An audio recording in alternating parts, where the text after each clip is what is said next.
alıyoruz. Numunemizi alıyoruz bu şekilde. Numune kabımıza dolduruyoruz.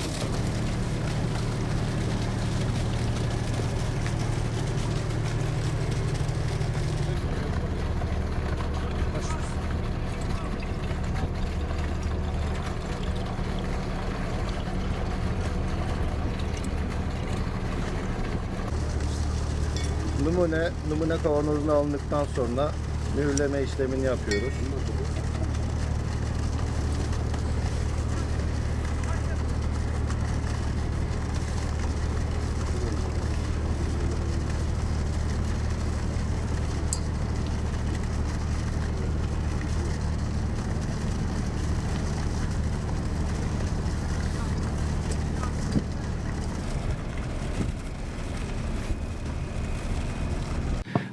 Mersin Limanı ve çevresinde her gün yaptığımız rutin denetimlerde teknemizle açılıyoruz. 3 adet teknemiz var. Bunlardan ikisi bizim denetim teknemiz. Bir tanesi deniz yüzeyini temizleme teknemiz. Deniz denetim teknemizle açıldığımız zaman gemilerin etrafında atık sularını kontrol ediyoruz. Atık sularında kirli olduğunu farz edersek ya da hissedersek teknemizle yanaşıyoruz. Teknemizle yanaşıp onlardan numune alıyoruz. Numune aldıktan sonra numunelerimizi mühürlüyoruz analize göndermek üzere. Kirli sudan bir numune alıyoruz ve temiz deniz suyundan bir numune alıyoruz birbirlerine karşılaştırması için. Analiz sonucu kirli çıkarsa biz o gemiye Çevre Şehircilik Bakanlığı'nın vermiş olduğu tarifeye göre cezai işlem uyguluyoruz. Ve gemi o cezasını yatırmadan biz limandan o gemiyi bırakmıyoruz. Gemiyi seferden men ediyoruz. Alınan numuneler akreditasyonu alınmış analiz laboratuvarlarında analiz ediliyor.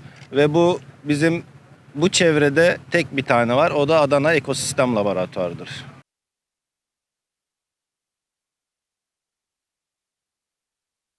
Temiz denizden de numune alıyoruz.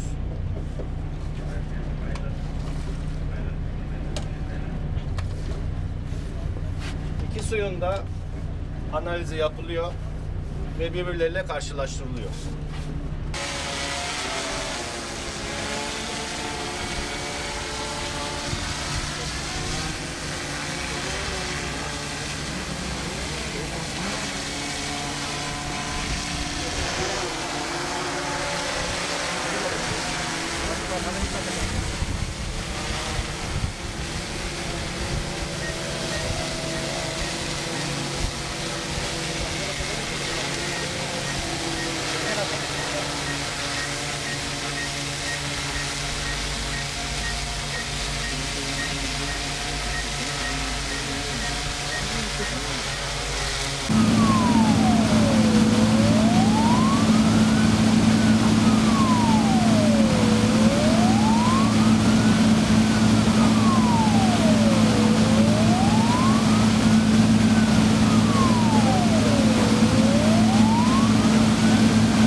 daha hızlı hareket edebilmek için daha kısa sürede ve uzun mesafelere gidebilmek için drone'la denetimlere başlattık.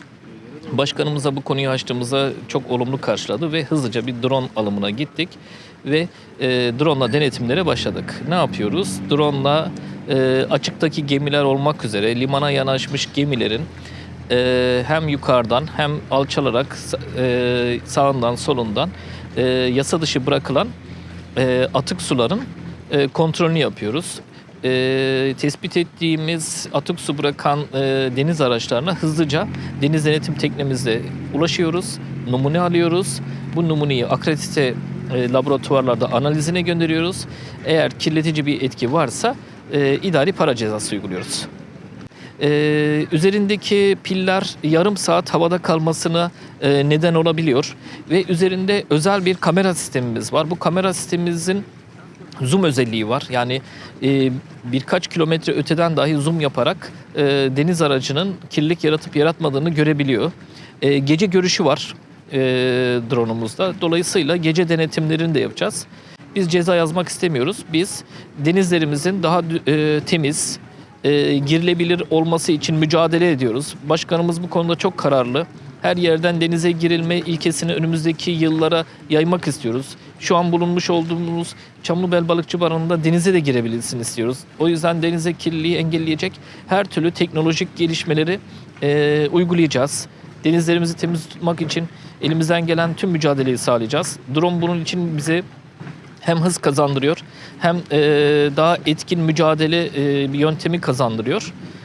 Önümüzdeki günlerde caydırıcılığının daha da arttırılacağını düşünüyoruz. Amacımız atılmış, kirletilmiş bir şeyi tespit edip ceza yazmak değil, kirletilmemesini sağlamak. Yasal sınır, dronlar için verilen yasal sınır 120 metre. Çıkabiliyor çok. Yatay ne kadar? 7 kilometreye kadar gidebiliyor. 7 kilometre. Tabii. 120'ye 7 gönderebiliriz ama normalde 1'e kadar çıkıyor. Çıkar, çok çıkar.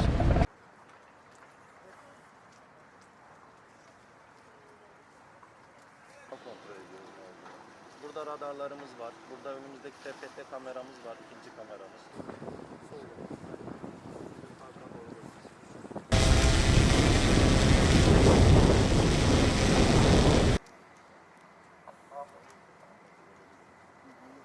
Otomatik olarak da. Otomatik pilota bağlı. Otopilota bağlandı.